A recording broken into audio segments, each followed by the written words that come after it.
जय हिंद दोस्तों।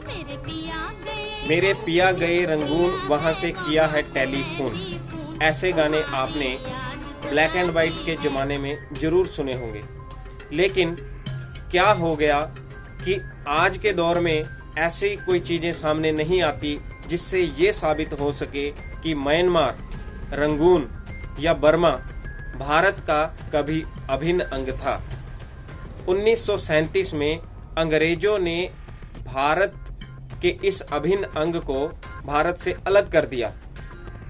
काले पानी की सजा म्यांमार में ही भारतीय स्वतंत्रता सेनानियों को दी जाती थी, लेकिन 1947 के बाद इसे दोबारा भारत में शामिल क्यों नहीं किया गया?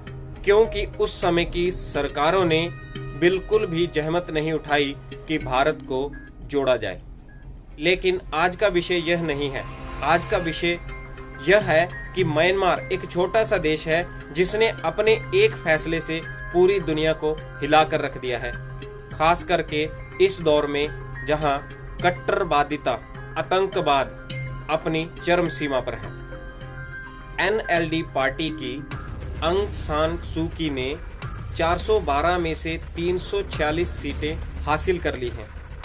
लोकतंत्र की शुरुआत में ऐसा क्या हुआ कि इस पार्टी ने इतनी ज्यादा सीटें हासिल कर ली, और यह क्यों विश्व में चर्चा का विषय बना? इसका सिर्फ एक ही कारण है, उन्होंने रोहिंग्या जैसी बर्बर जाति को नियंत्रण में रख लिया है। अराकान क्षेत्र में रोहिंग्या मुस्लिम का आतंक इतना बढ़ चुका था कि उन्होंने हिंदुओं का तो सफाया कर दिया, लेकिन जब उन्होंने तलवार बौद्ध भिक्षुओं पर उठाई, तब बौद्ध भिक्षुओं ने अहिंसा परमो धर्म को किनारे पर रखते हुए धर्म हिंसा तथैव च इस पंक्ति का पालन किया, तो बर्बर जाति रोहिंग्या को वहां से भागना पड़ा। कुछ उसी मिट्टी में दफन हो गए और कुछ बांग्लादेश से होते हुए भारत में भी पहुंचे। पाकिस्तान ने तो उन्हें शरण देने से इनकार कर दिया था, लेकिन अब एनएलडी ने उन्हें वापस लेने के लिए हामी भर दी है। ऐसा क्यों? क्योंकि चुनाव शांतिपूर्ण तरीके से हुए, चुनाव में राष्ट्रवादी पार्टी की जीत हुई, और इसके अलावा म्यांमार सरकार ने रोहिंग्या मुस्लिम को म्यांमार में शरण देने के लिए भी मंजूरी दे दी है। यह सारे काम सफलतापूर्वक क्यों हुए? क्योंकि म्यांमार ने यह फैसला लिया कि दंगे करने वाली जाति को मतदान का अधिकार ही न दिया जाए।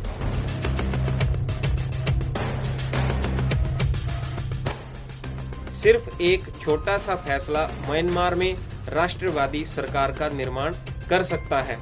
सिर्फ एक छोटा सा फैसला म्यांमार को खूनी म्यांमार बनने से रोक सकता है। सिर्फ एक छोटे से फैसले के कारण ही विदेशों में फैले हुए रोहिंग्या मुस्लिम्स को म्यांमार ने दोबारा शरण देने के लिए हाँ कर दी है। मानव कल्याण को देखते हुए जो यह फैसला म्यांमार के लोगों ने, म्यांमार के नेताओं ने लिया है, उसके कारण अल जजीरा जैसे बड़े बड़े न्यूज चैनल्स ने तो म्यांमार की बुराई ही की है, और यह स्वाभाविक भी है क्योंकि अब विक्टिम कार्ड दिखाने का इनका समय चल रहा है। वहीं दूसरी तरफ भारत की क्या प्रतिक्रिया रही? भारत के प्रधानमंत्री श्री नरेंद्र मोदी जी ने आंग सान सू की के स्वागत की भी तैयारी कर ली है, और मुझे लगता है कि भारत को ही नहीं, दुनिया के सभी देशों को जहां जहां आतंकवाद चरम सीमा पर है, कुछ ऐसे ही छोटे छोटे लेकिन महत्वपूर्ण फैसले लेने की जरूरत है। एक वोटर होने के नाते आपको भी इसके बारे में सोचना चाहिए, विचार करना चाहिए। जय हिंद, जय भारत, फिर मिलेंगे।